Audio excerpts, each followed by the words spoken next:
baby! That's probably so loud for everyone. All right. The intro is wow. Honestly, the intro is going to stay the same, if not get better. So let's not even worry about it, boys. But welcome back to the second episode of the podcast.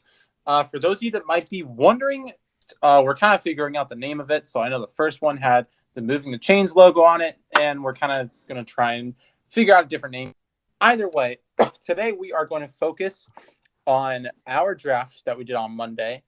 We're going to go through at least the first 8 rounds, if not the first 10 rounds, depending on time. And we're going to go through why we made some of the picks. We're going to make fun of our league mates for being dipshits. And it's going to be just a good old-fashioned time. So without further ado, we don't have news to really get into. I know that Amon-Ra kind of tweaked his leg, but it seems like it's okay. Same with Jameson Williams there. Yeah. But yeah, I don't think we really have much. Yeah. Well, I'm not happy about the Amon-Ra injury. I don't know if you saw Russell Gage probably out for the season. Not that he was anywhere in contention in fantasy, but unfortunate. Yeah. I don't mean to sound like a jerk, but I forgot about that one. Relevant, but that is definitely a hit to the Buccaneers receiving room, and I don't think that has any fantasy impact on anybody whatsoever, but in a deep league. But yeah, definitely a rough loss for the Bucs. Other than that, I think we can actually there was one item that had me a little bit more out on somebody than most people, but I'm already out on him, so it didn't really matter. Okay. Mixon was found not guilty in the charges that he had, so I doubt there will be any suspension there or anything. More out on him. Well, no, I was already out on him in general, and I was even more out seeing that he might get a suspension because he had the gun charges, and he also had some charges, another gun thing related to his house. Okay. Yeah, so I think that's definitely fair. I think that was part of my worry with drafting him in the third round of our league, but nothing came of it, and I obviously went in a different direction anyways. But yeah, there's kind of light on the NFL news, so let's just dive right in. Obviously, we're going to start with round 1 first. Round 1 went something like this, and then we'll kind of go back and talk about our picks. But round 1 at the 101 was Justin Jefferson. Second was Ekeler. Unfortunate. I know, right? Really unfortunate for you, huh? And me at the same time. Fourth was Jamar Chase, Christian McCaffrey. Sixth was Nick Chubb. And I'll pause for a second and say I honestly don't hate Chubb going that early. At least I would ever like to see him go, but I don't hate it. Seventh, we got Kelsey. Eighth is Saquon Barkley. And to round out the first round, because we are in a 10-team league, Cooper Kupp went number 10, which I think is with the hamstring injury news and the fact that you kind of have to rely on Matthew Stafford to stay healthy too. I don't hate him going that late. But let's talk about the backstory to your Tyreek Hill pick at number 3. I know we brought it up already briefly, but the whole thing that makes me upset is I was in on Jamar Chase. Early July, I was in on Jamar Chase. I wanted to get him, and then Burrow hurt his calf, and then I kind of got in my head, has his injury lingered into the season, I don't want Chase for that. So then I got on the Tyreek Hill train that you've been on for forever. I brought you, hold up, before we continue with where this is going. Okay. You were only on the Tyreek train because I hyped you up to the Tyreek train. That's so fair, your saltiness level can only be so high. Listen, you were going to draft Austin Ekeler.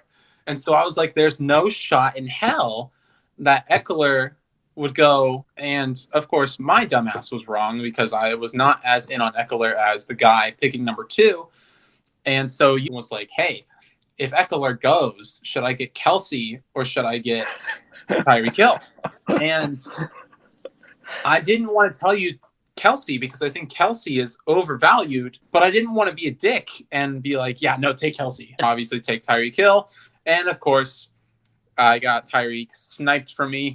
And not only that, I got Ace sniped from me because I was the number 5th pick and chose Christian McCaffrey. But let's start with your pick at number 3. Why did you take Tyreek Hill that early? Because he was, I think, ranked 8th in this. Yeah, somewhere around there, depending on the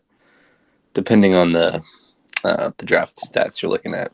But yeah, so as you know, I wanted Eckler pretty bad. He's been my guy for a couple of years. Him and Breece Hall led my backfield last year until Breece's injury and crushed my season. But I wanted Eckler back. He's my favorite back. If you just watch him, he's absolutely insane. His ability to run after the catch as a running back is just absolutely wild. But he went number 2, so I went with Tyreek, the guy who's not only hyping himself up to a 2,000-yard season, but has the quarterback ability in play to be able to do so. Absolutely dominates the target share. Had one of the fewest touchdowns to receptions and receiving yards ratio last year. That's obviously going to change, especially what's wild to me there is the amount of deep balls you catch with the speed that he has to not get in the end zone on deep balls, where if anything, you're going all the way. I think that's going to change, as well as just those shorter area touchdowns. So I would take him over Ja'Marr Chase. I'd take him over Christian McCaffrey. Travis Kelce was the only other one I was kind of thinking about, just because of that positional advantage. But yeah, that's my guy. Obviously, since I was on the Tyreek Hill train with you, I would definitely agree with that. And man had 1,700 yards, and Tua missed like 6 or 6.5 games, something like that. So if we can get just a decently healthy season out of Tua, maybe he plays 14 games, 15 games. I think Tyreek Hill really does have a shot of receiving record number, maybe not hitting it, but I could see him getting over 1,800 yards. I do agree with you. The touchdown regression should be in play. He should get at least probably, I don't know, Waddle's there. So I'll say like 8 or more for Tyreek Hill. Yeah, for sure. And let me step in for my boy Tua here, just real quick. He's gonna be healthy all season. He's been doing jiu-jitsu or taekwondo or something over the off season. His teammates say he is looking burlier and throwing even faster passes. So we'll get back to that later because he's also on my roster. But don't count Tua out. You forgot to mention the arm sleeve of tats that he got. I think that's the only reason to say something. I've got to be honest. But yeah, and like I said, I took Christian McCaffrey 5th overall. And because obviously when you go into drafts, although you might have tiers for guys that you want, and I really wanted Tyreek Hill or Ja'Marr Chase. And for them to go was kind of like baffling to me. Because I thought for sure Tyreek Hill would at least be there at 5.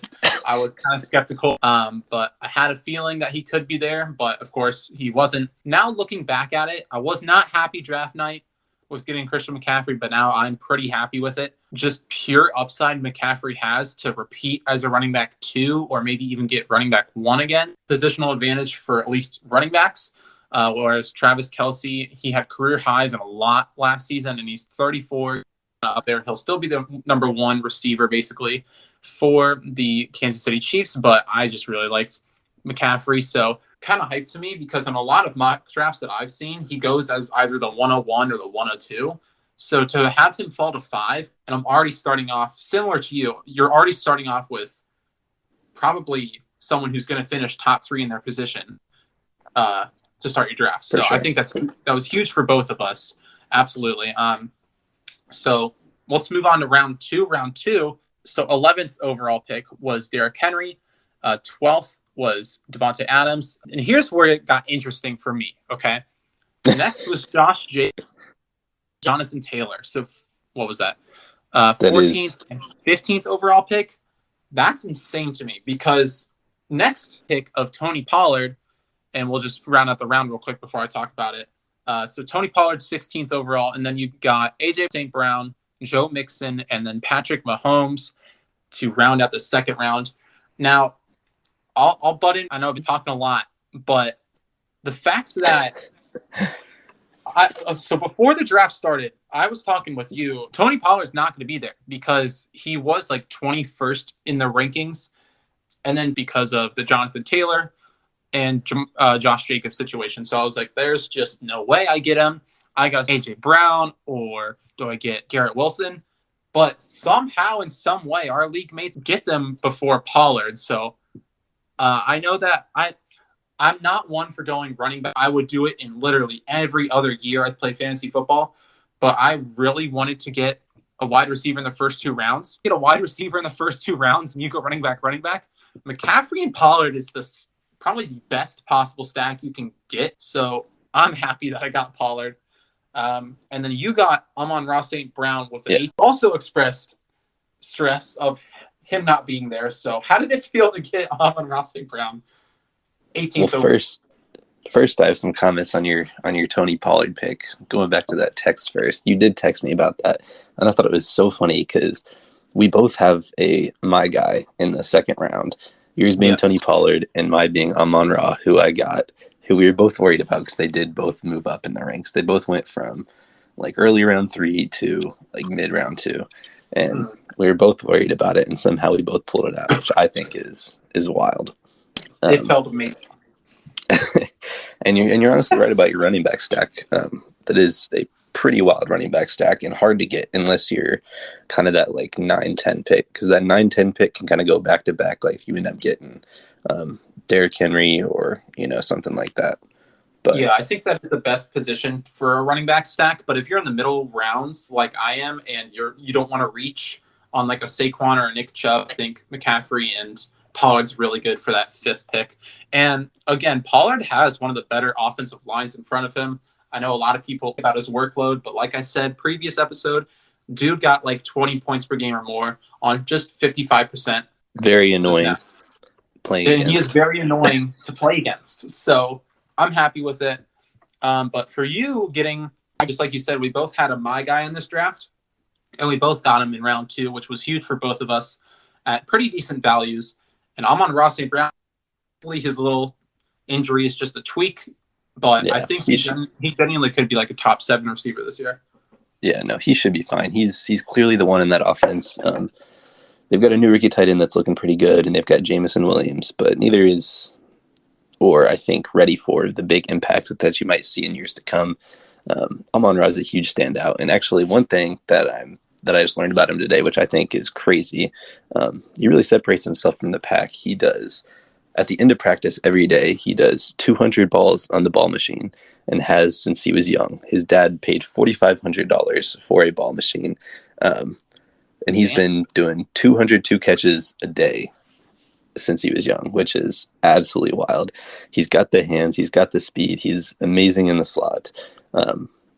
For me at that pick, it was either him or Garrett Wilson, and Amon-Ra being the proven same quarterback as last year, and I would say thinner receiving room. That's just what I had to go with. So that's how I got to that pick, and I have no saltiness about that round whatsoever. Yeah, you could not go wrong either way. I'm glad you got out of there with your guy, but even if you didn't and you got Garrett Wilson, end of second round, either one of those. So definitely a really good round for both of us. No reaches that I can really see so far yet, other than Nick Chubb. But I think Joe Mixon was a reach, personally. I would never take him before. And Jonathan Taylor with the situation, Josh Jacobs, I can see because it's not as bad as the Jonathan Taylor situation. But yeah, I think Jonathan Taylor and Joe Mixon are a little bit of reaches there. Yeah, and heading into round 3, Najee Harris going 21st overall. I think very beginning of round 3 for Najee is a bit much, but that's just me. And then at the 302, you got Garrett Wilson. 303, Breece Hall. And let's pause for a second. Hold on. We're going to have a moment of silence for you. Because this one hurts. You picked Breece Hall. It was another one of your guys that you were set on from the beginning, even before the Dalvin Cook trade rumors. And not even a full hour after this pick, I get a notification from Underdog Fantasy, signs a 1-year deal to the New York Jets. And I had my heart to say the least. Yeah, see, Yeah, I don't think it's bad because Dalvin Cook is still practicing and Brees Hall's off the pup. So I think it definitely hinders Brees Hall and his ceiling. So I think maybe it'll be a rough couple weeks to start the season for Brees Hall, but I have confidence in it as like a second half of the year league winner for you. Yeah, as I've said, I'm all in on Brees Hall. Insane talent. He was getting eased in last year as the rookie, and he was still getting 15 plus points per game, not even getting all the touches. And then once he was going insane. He had multiple almost touchdowns at the 1 yard line that he didn't get to punch in. But I gotta say, I was upset about what happened before this because knowing Brees Hall's injury, I was gonna take Najee Harris at this pick, even though I know you think it's a reach, or Garrett Wilson. The two picks just before me were my two go-tos. So it was a little bit of a panic pick, and for me, these rounds 3 and 4 is a bit of a dead zone for me. Don't love the receivers in it. Don't love the running backs in it. I'm not somebody that's going to go QB before the 7th, 8th plus round.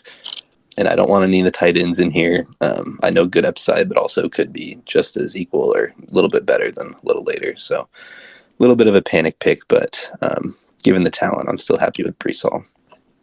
Yeah, I think happy with him by the end of the year, but definitely brutal to have him instantly take a hit an hour after you drafted him. But the 304, you get Jalen Hurts. The 305, you get Chris Olave.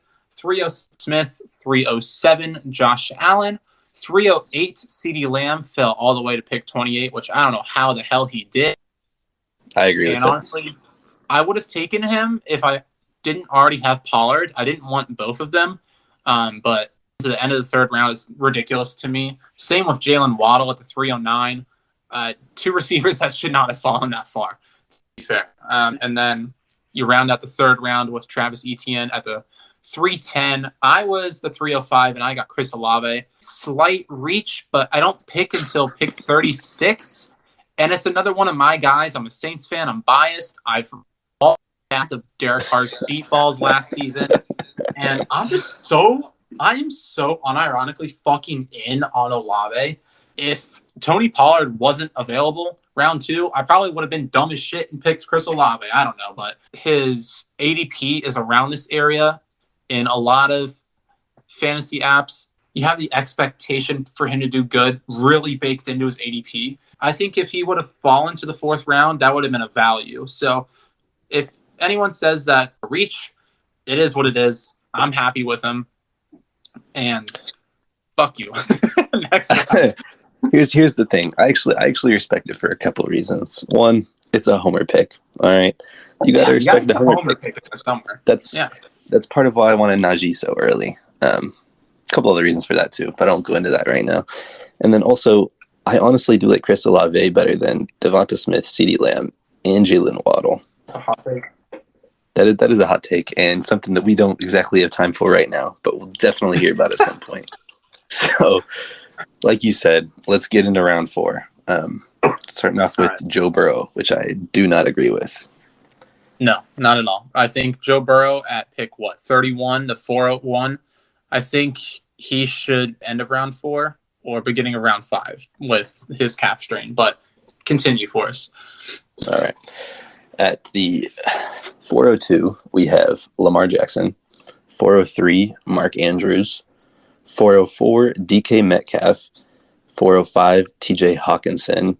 And then your pick at the 406, Jahmyr Gibbs. Bang. Would you like to talk about it?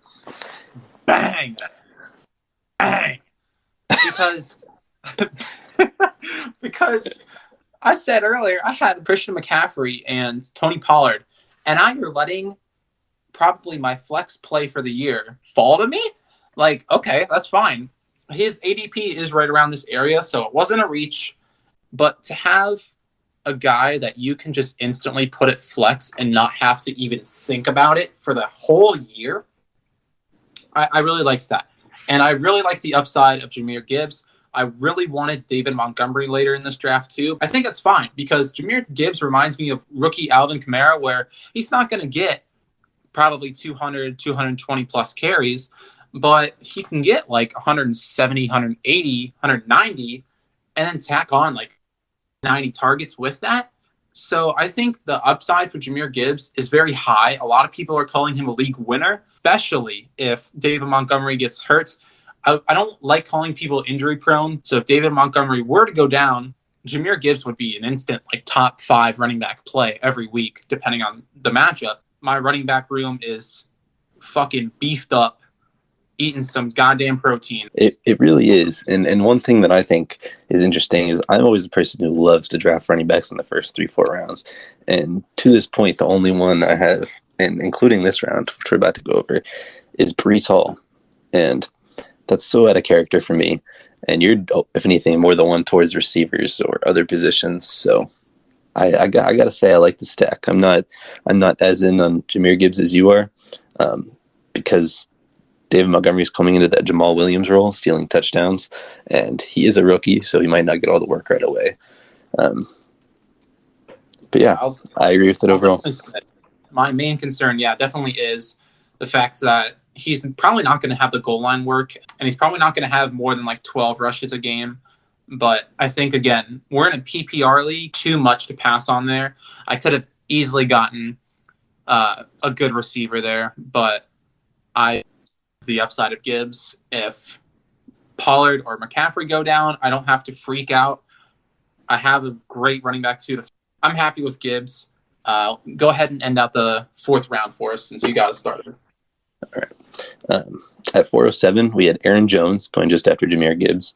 408, Keenan Allen. 409, T. Higgins. And 410, Amari Cooper. Now, my next couple picks, I definitely reached a bit. But I will say that I don't think personally that they are reaches. I don't think Keenan Allen's that much of a reach there, but go for it. My tiers that we're going to go over at some point, my tier list is very different than the way that drafts are going. And I think there is a ton of value in these middle rounds that makes the rounds 3 and 4 for me a little bit of a dead zone.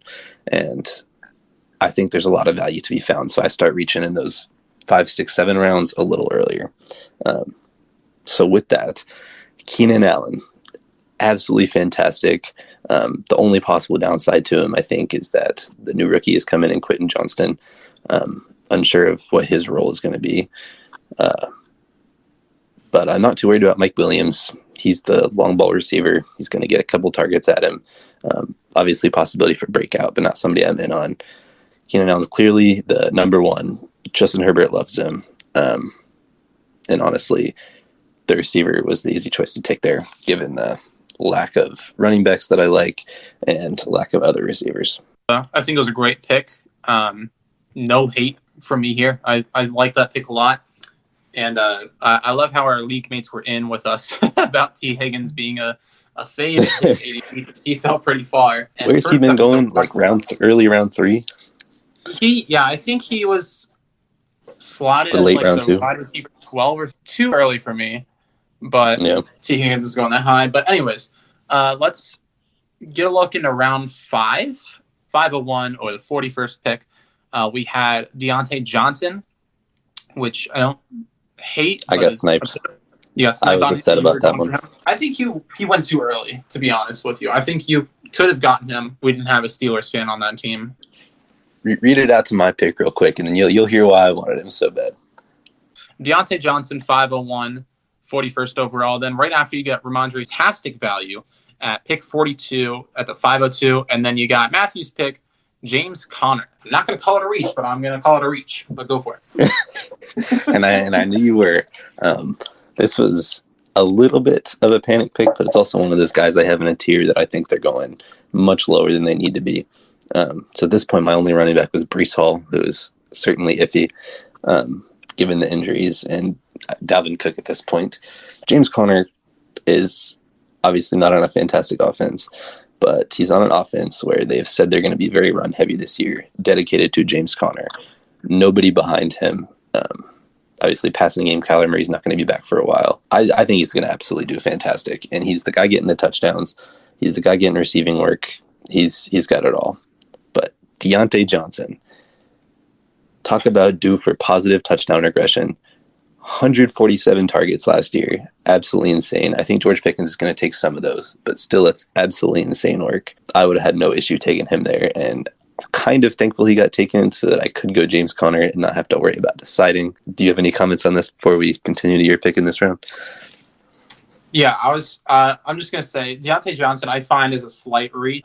You got to pick who you got to pick. Deontay Johnson definitely due for positive touchdown regression. So I like that you threw that up there. 47 targets and 0 touchdowns. It's just ridiculous numbers. So he'll be better this year. James Conner, I think the Ramondre Stevenson of last year, where he got over 1,000 yards, did good receiving and rushing, but only had like 5 touchdowns. So James Conner, I agree with you. I think he'll do well, but my worry is that he's just not going to score many touchdowns because the Cardinals aren't going to score many touchdowns. But I don't hate your pick. I just think it's probably a round too early for my taste because the guy right after you that got picked was Miles Sanders. I would have liked that more, even though I hate the Panthers, but I continue with round 5. All right, so the pick after me, as you said, Miles Sanders, 505, Calvin Ridley, then Deebo Samuel, Alvin Kamara, way too early. 508, Rashad White, I also think way too early. 509, Dameon Pierce, and 510, Jerry Jeudy. Let's talk about you going Deebo Samuel. Oh, wait, no, that was not. You went Calvin Ridley, which I would like to discuss even more so than the Deebo Samuel pick. I cannot believe that Dameon Pierce went after Kamara and Rashad White, who both should be like round 7. Yeah, I got Calvin Ridley, and a lot of people might say that he's kind of a rough pick to get, but he's like pick 29 last time I saw in either Sleeper or Underdog, a different league. So he's the top receiver under a third-year guy, Trevor Lawrence, who is going to take a step up this year, running routes, cutting. He just looks fantastic. It looks like he hasn't lost a step. And yeah, I fully expect him to be shaking off the rust the first couple of weeks. I'm not going to expect 20 points a game over the first 3 weeks, but he solidifies his role. I think Calvin Ridley's going to do fantastic for where I drafted him. He's my wide receiver 2. I'm expecting him to put up wide receiver 2 numbers. I think he'll finish inside the top 15 wide receivers this season. And I know you don't agree with me, but let me give you the counter argument here. First of all, I think it's hilarious because I was trying to help you decide who to pick with this pick, and you did not listen to me at all. Not at all. It's somebody, like you said, coming back to football after a year and a half, which is tough to do in the NFL in general. I'm not saying you can't get back to it, and it does sound like he already has. You're right on that. But in that offense, you've got Christian Kirk, proven, Trevor Lawrence loves. You've got Zay Jones, proven, made some great plays last year. Is one of the probably best third receivers in the league. You've got Evan Ingram, fantastic tight end. Travis Etienne, they're probably going to want to get him some more receiving work.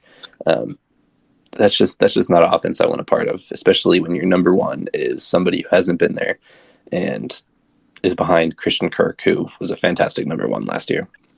Not behind, sorry, but is now in front of fantastic number 1 last year. Last time Ridley played a full season of football, he was like the wide receiver 4, I think. So we'll see. He's not going to be 4. He's definitely not going to be wide receiver 4, but he could be like, I think his ceiling, in my opinion, is like wide receiver 7. But I don't. But I'm hoping he's at least top 12 because I'm in on him. But then, like you said, about the rest kind of iffy picks for me. I think we definitely get into some reaching territory here. Big reach in round 6. I think I want to start off round 6 with saying this is a giant reach, in my opinion. Actually, I'm sorry. I have to stop you right there because this is a giant reach. But due to the fact that I'm a Steelers fan, and he actually is a fantastic receiver who is definitely going to get more targets this year, I don't hate it. I don't hate it at all. Actually, I'm kind of, once again, jealous. All 3 Steelers picks got reached on, and I am very jealous of all 3. So go ahead. So George Pickens, 51st overall at the 601. I like George Pickens too. I'm hating on the earliness of the George Pickens draft pick here. Pickens is going to be great, but I think we need to see a little bit more out of Pickett, which hopefully this year we definitely do. But I think Deontay Johnson, Najee Harris, hell, even Allen Robinson, if the guy plays, is going to take away from picking round 6 in a 10-team league. Beginning of round 6 in a 10-team league? No. Quite the reach from the reigning champion. So, I mean, it's the reigning champion, so fuck it. Let him pick really bad players or really bad values. I'm fine with that. But then at the 602, you got Darren Waller. 603, you go Mike Williams. 604, you get George Kittle. So we got a lot of tight end action in this round already. 605, you got Justin Fields. 607, Kyle Pitts. 608, DJ Moore. 609, Terry McLaurin, which I think is a great value there, I'm not going to lie. And 610, Alexander Madison. I took Justin Herbert, not Justin Fields. I took Justin Herbert. You want to talk about DJ Moore and why we're both slowly but surely getting in on him? Speak for yourself. You're slowly but surely. I've been in on him since last year when I thought Baker Mayfield might be a good fit for him. Boy, was I wrong. And boy, am I staying away from Buccaneers receivers. But love DJ Moore. He's super, super talented. And the fact that he's done as well as he has with all this terrible quarterback play, I think Justin Fields is going to take the next step. Justin Fields already loves DJ Moore. And if there's any receiver who's going to help him take that next step, it's going to be him. And speaking of taking the next step, I think Justin Herbert took one back last year, but I think he's going to bring it back this year. I think he's going to get back to one of the most fantastic seasons we've ever seen. And I actually love that pick here. So, yeah, I was very conflicted going into this draft. He had such a down year last year, but with Kellen Moore coming in, a really great offensive coordinator, and the fact that they added a first-round receiver, he's got weapons up the ass, basically. I was conflicted between him and Lawrence. I would not have gone Trevor Lawrence here. I liked the stack of Ridley and Lawrence, but I just like Justin Herbert's value. I could have gone Justin Fields, but he went right before me, so had to choose between Herbert and Lawrence. I just took a shot on Herbert, and I'm sticking to that. We'll see what actually happens, but I think Herbert's value at round 6 was I'm pretty happy with it. I'm not gonna get upset about that pick. And same with your pick of DJ Moore. Chicago offense not exactly being pass heavy. It's a scary pick, but I'm kind of in on DJ. Even if Fields only throws for 3,000 yards, DJ Moore is a 1,000-yard receiver, so I like the pick a lot. And value heavy round for us. I think DJ Moore's a bit of a value where you got him. Terry McLaurin's a bit of a value, so is Herbert. So moving on to round 7, we have a lot of tight end action to start here. We get one Dallas Goedert, and this next pick kind of pisses me off. 702, David Njoku, which, considering that I already went Calvin Ridley, I did not want to go Evan Ingram, so I was going to go Njoku, but he went way earlier than I thought he would. Speaking of another guy that went way earlier than I thought I would, next pick in Javonte Williams that you drafted. all right. So, like I said, my tiers for running backs and receivers are much different than everybody else. At this point, I have Breece Hall and James Conner, both very injury prone. And so I decided to go with another guy that's injury prone.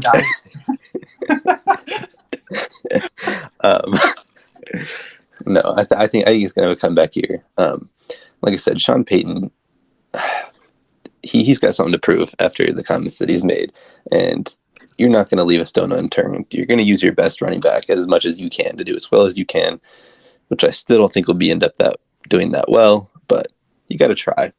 So I think he's going to get a lot of work. The only other guy that I would have liked taking here, running back wise, is Brian Robinson, who got sniped from me 2 rounds earlier. The next round than I thought he would go. Very upsetting. But like I said, these are rounds that I think have a ton of value, that players are going much further back than they should be. With that, we're going to get into the next 2 picks, which after me was Marquise Brown, who I was having a headache deciding between him and Javonte Williams, given that Marquise is at number 1, gets 10-plus targets a game, even on a bad offense. That's absolutely insane. And then Tyler Lockett, the next pick was you, who has finished as a top 15 wide receiver the last 3 years.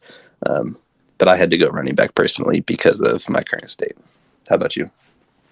No, that's fair. Little spoiler because it doesn't matter. I have a hard time with the fact that Javonte Williams went before J.K. Dobbins fell so far, which makes perfect sense to me. But I don't know. I'm hoping Javonte Williams works out. I just feel like Dobbins was the better option. But anyways, wait, hold on. No. Now that you spoke on it, I do have to speak on that. No. There were a lot of running backs higher on the draft board, like J.K. Dobbins. I have never been in on J.K. Dobbins. He's either always injured or in a committee, along with a quarterback who loves to run. They are now in a more passing offense this year with the new offensive coordinator. There is no pick in the entire draft in which I would have gotten J.K. Dobbins. Valid. I can't hate that, honestly. So, yeah, round 7, like we talked about, I got Tyler Lockett, who was ranked as the wide receiver 30. And like you said, he finished as a top 15 wide receiver, not just the last 3 years, but like the last 5 out of 6 years, something like that. I don't know the exact numbers, but the facts that we're putting him this low just because Jackson Smith and Jigba is ridiculous. I do think Geno can support multiple. Yeah, no, and we saw that last year. And I think that, but he'll eat into DK's as well.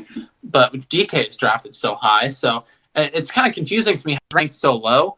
And so I think getting Lockett as, I think that's my 3rd receiver, right? Yeah, it's my 3rd receiver. So getting Lockett this low. Another thing I want to bring up is during the Seahawks' first preseason game, they used 13 wide receivers throughout the game where the starters were playing. And JSN saw 0 of those 2 wide receiver snaps. As of right now, Tyler Lockett is still very much the 2, and he's going to have his big playability. He gets those deep bombs from Geno and wins you a week because he got a 60-yard bomb and took it to the house. So in round 7, where I can just throw him into my flex a few weeks and just hope he pops off. So I really like that. At the 7:06 went Dalvin Cook after the news of the Jets acquiring him. And then Watson at 7:07. And then Trevor Lawrence at the 7:08, which I think is a good value. Hopkins at the 7:09. And then Isaiah Pacheco. And, man, I'm still rolling in the fact that Dalvin Cook got picked up midway. You know what? It is what it is. I feel bad for you, but I think it's also a dumb pick to go Dalvin Cook, to be honest. I completely agree. I think he's one of those people that is injury prone, still has the shoulder injury. Breece Hall is definitely the more talented guy. It's something that you're hyped about because it's some new news you hear about, signing to a new team. Not that they're not going to use him at all, obviously, but I don't think he's 7th round at all. But with that, let's move into round 8, where J.K. Dobbins was selected first in round 8, followed by James Cook at the 8:02, Michael Thomas at the 8:03, which I think is interesting. And I could see Michael Thomas going anywhere in drafts from the final round to even like round 5, depending on how you see him personally. Just one of those guys that you never know. 8:04, Christian Watson.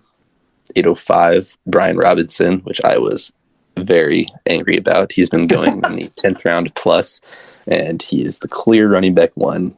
Not got a bullet in his leg this year. Somebody who's looking fantastic in training camp, and I was really excited to get great value on, but instead was stolen from me. But with that, let's go into your next pick, 8:06, Evan Ingram. On that, I think the Michael Thomas was, I do agree he can be so valuable this year at where he's going, but I still think 73 or whatever is a bit of a reach on him. And then Christian Watson falling this far was ridiculous. I got to be honest, I would have went Christian Watson over Tyler Lockett, but I completely forgot that Watson was on the board. So that's a mess up on my part.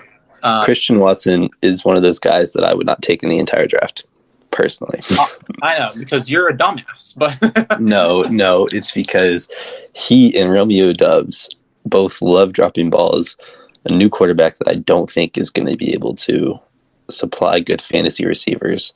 A new tight end that they like that Jordan Love has been talking up. I'm just I'm out on the Packers receivers. All right, fair. Get him round 7 at least, but I do get where you're coming from. But anyways, Evan Ingram, I struggled with this pick because I already had Calvin Ridley, so I didn't necessarily want to double up. But like you saw earlier, all the tight ends just kind of vanished. I know waiting on tight end is kind of like tricky, especially because of this reasoning. Evan Ingram falling kind of this far compared to where the tight ends have gone in our draft, at least. Evan Ingram falling to the 8th round to me was kind of huge. I think taking Ridley and then Ingram is not a bad thing season, so they're going to utilize him. He was utilized pretty well last season.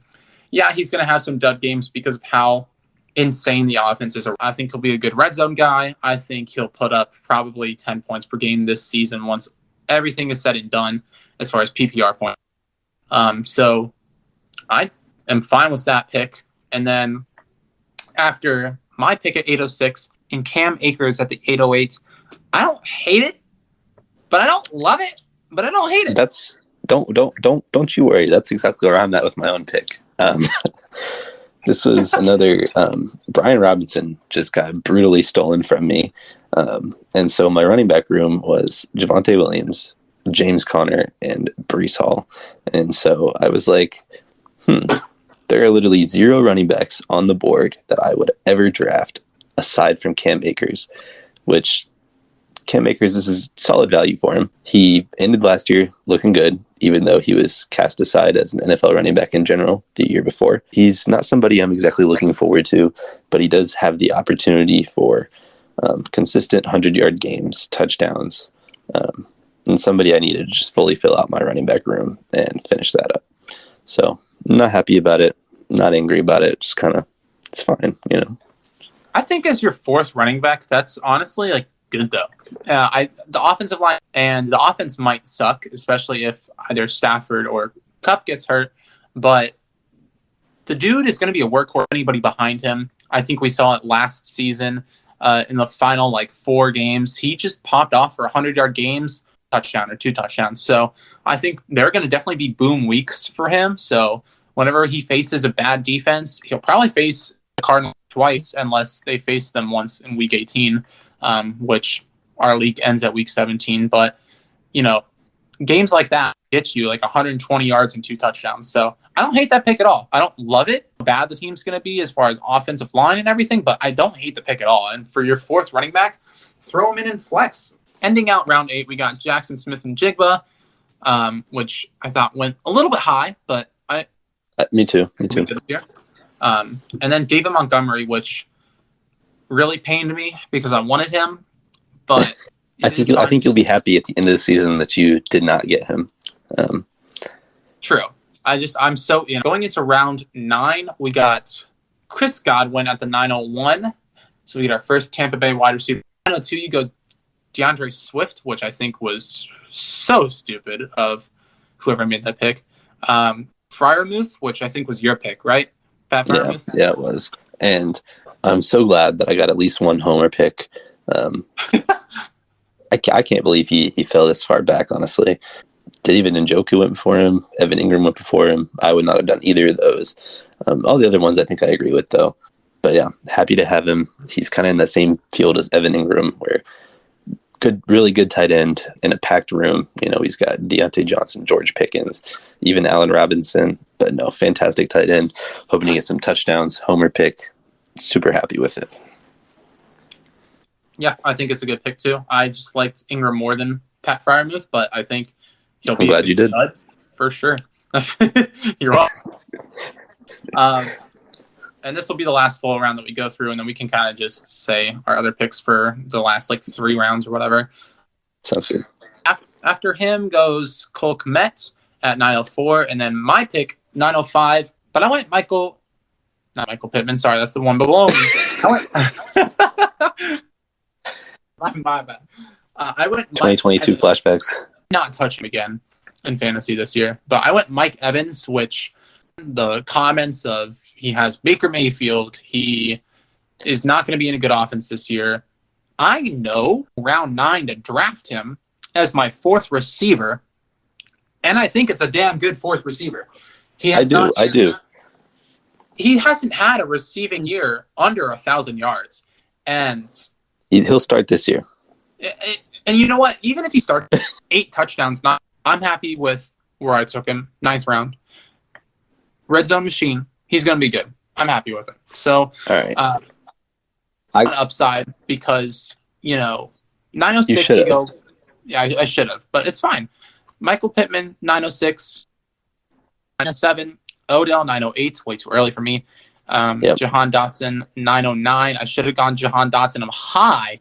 No, the next one is the one you should have gone. And I would like to introduce this myself because I was deciding between this pick and Pat Freiermuth. I can't believe that he fell this far. But you obviously took Mike Evans. I think you could have taken Michael Pittman over him. And 9-10, Drake London. I cannot believe he fell this far. I agree. Fantastic talent. Probably one of the most separated number 1 wide receivers on his team. I think you're going to be pained at the end of the season at the fact that you did not take Drake London over Mike Evans. But we will see. I think I'm going to be pained that I didn't take Jahan Dotson this season and book it, stamp it in the books. All right, we got it in the books. My dumbass self. So it's fine. We don't really need to go through the next few rounds because it's just kickers. I want to say one thing. Because to this point, I do not have a quarterback. Oh, yeah. Good point. Yeah. That's a valid point. Rounds 10 and 13, I went Tua, who I think is going to have a monster season. Like I said, he's looking burlier. He's been taking hits all off season, so he can take hits getting sacked, which hopefully won't happen too often. And then I went Geno round 13, who was also popping off and throwing dots last year. Some of the best thrown deep balls I have ever seen. Very excited about that. And then I also wanted to highlight, I think, steal pick in the 12th round. I can't believe he's going so far either. DJ Chark, fantastic talent who's been injured. He's one of those that if he can get back to his normal self, he's going to be rounds ahead of his ADP, his finish. And super excited about if Bryce Young can step into being a good quarterback and hitting DJ Chark. So anything else you got? I loved those picks for you. I think that, before I really got onto the Herbert and Lawrence train, I was like, because I know you're in on both of them. So I was like, I know you want both, but I might take one of them. And I didn't. And I think that you can play both throughout the season, depending on match. Tua's facing like the 49ers. You can throw Geno in there and get like 20 plus points. You did a great job with quarterbacks.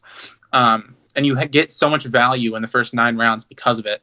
So I liked those. As far as what I did, rounds 10 through 13, I got a couple of good running back values in my opinion. I got Zach Charbonnet round 12, who I think if Walker goes down or if he's just outplayed throughout the season, is a really good one. So I really liked that value there. Love that pick. But he got all the snaps with the starters. He looked really good. And I know that he might be at risk of losing the starting job. My running back 4, I don't need to worry about it, especially with the first 3 running backs that I have. I'm not going to be playing Khalil Herbert unless it's a bye week. I'm happy with Khalil Herbert. I think round 11, I went 49ers defense. I kind of went early on defense. Sucked because I really wanted Dalton Kincaid in the 12th round, but he got sniped for me. Round 13, I ended with Chig Okonkwo as the tight ends. The Tennessee tight end. Honestly, I might switch that pick out. I don't know if I'm honestly, I like that one. That's solid upside, except low passing volume offense is the only thing. But I actually love your defense pick. I think that there are 2 defenses that you can easily have year round, and that's San Francisco and Dallas. I think they're both insane defenses. I would play against the Chiefs even. And actually, there's one more defense I'll add to that because I'm a Steelers fan, and that is the Pittsburgh defense, which I'll be rocking all year, not coming off my team. That's how I draft defenses. The fact that you straight up threw out the 49ers and Cowboys when you picked defense first and went Pittsburgh is hilarious. But I think we had a pretty solid draft all around. Other than picking Javonte Williams, I think I'm happy for both of us. But yeah, it's going to be a good season. I think we play like week 8, if I'm not mistaken.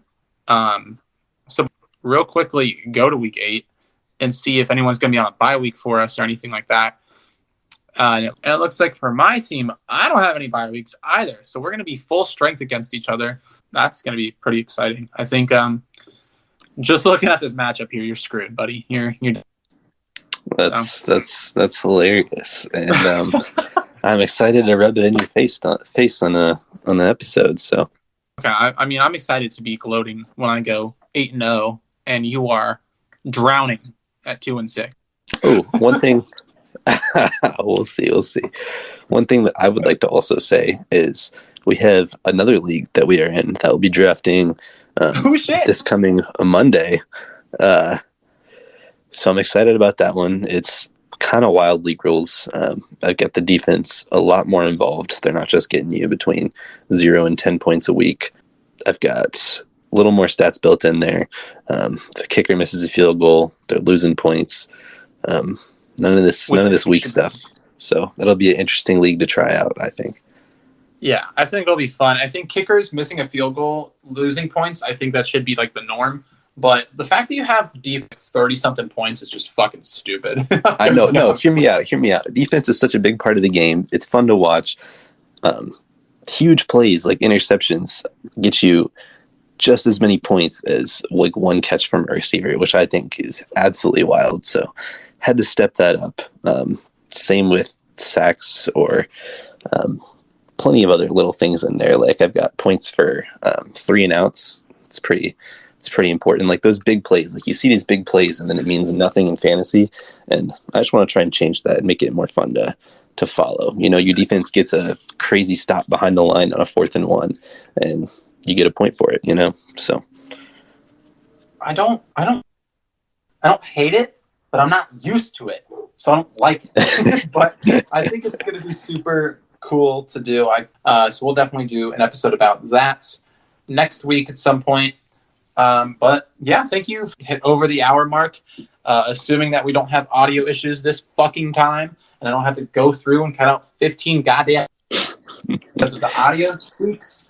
But thank you guys for tuning in. I appreciate the hell out of all of you, and we'll be back in the next few days, probably, hopefully with some more NFL news to touch on. And next, what we're doing, I think we're doing either ADP Nightmares and ADP Dreams, or we're doing tier lists. Either one. We got some content coming to you before the season starts. I'm fucking hyped. I'm going to be rocking the goddamn intro every time. Flexing coming in hot. Flexing the fucking running back stack I got. Coming in hot every time, baby. Let's go. All right. Peace out, you fucking beautiful people. Goodbye.